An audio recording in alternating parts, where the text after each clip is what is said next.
Manifesto जारी किया कि बाबा अम्बेडकर की जयंती पर और नवरात्रि के जयंती पर सभी वर्गों को लिया गया। ये बाबा साहब अम्बेडकर के जयंती के अवसर पर भारतीय जनता पार्टी ने संविधान को कमजोर किया। उनके सांसद ने कहा 400 सीटें चाहिए, संविधान बदलना है। भारतीय जनता पार्टी ने 84% बच्चों को बेरोजगार किया 10 साल में। भारतीय जनता पार्टी ने 80 करोड़ लोगों को 5 किलो राशन व्यवस्था दी। इसका मतलब गरीब बनाया है भारतीय जनता पार्टी ने।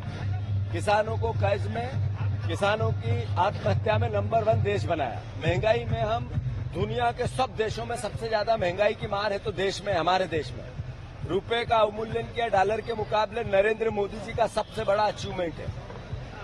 नरेंद्र मोदी जी ये बताने में असमर्थ है कि सबसे बड़ा कर्जदार देश हमारा दुनिया में क्यों हो गया। हमारे देश के लोकतांत्रिक और मौलिक अधिकारों को दुनिया में क्रिटिसिज्म किया जा रहा है। इसके लिए दोषी कौन है? और ये भी बताने में बीजेपी असमर्थ रही कि मोदी गारंटी की जब बात करते हैं तो मोदी की गारंटी है कि जो बोलते हैं वो करते ही नहीं है। ये मोदी की गारंटी है कि 3100 का धान बोला था, नहीं हुआ। 2900 का गेहूं बोला था, नहीं हुआ। 2700 का गेहूं बोला था, नहीं हुआ।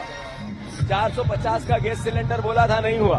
मोदी की गारंटी थी कि 3000 बहनों को मिलेंगे, नहीं हुआ। मोदी की गारंटी थी 2 करोड़ रोजगार की, नहीं हुआ। मोदी की गारंटी थी किसानों की आय दुगनी होगी, नहीं हुआ। मोदी की गारंटी एमएसपी होगी, नहीं हुई। मोदी की गारंटी थी कि इस देश में जो बोला मोदी झूठ बोला। झूठ की गारंटी, मोदी गारंटी। फसलें भी खराब हुई है, किसानों की फसलें भी बड़ी संख्या में। जो किसानों को धोखा देने में मास्टर पार्टी है भारतीय जनता।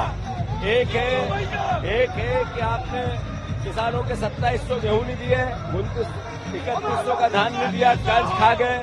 अब उनका बीमे की राशि खा गए। ओले पाले पे मुख्यमंत्री बोलते ही नहीं है, न जाते हैं न देखते हैं। किसान भाइयों, आपके हाथ में हथियार है वोट का। आपका सबसे बड़ा अगर कोई दुश्मन है तो भारतीय जनता पार्टी है। आपके साथ सबसे बड़ा धोखा किया है किसान भाइयों के तो भारतीय जनता पार्टी ने किया है। आपके हथियार का उपयोग करो और बीजेपी को हराओ।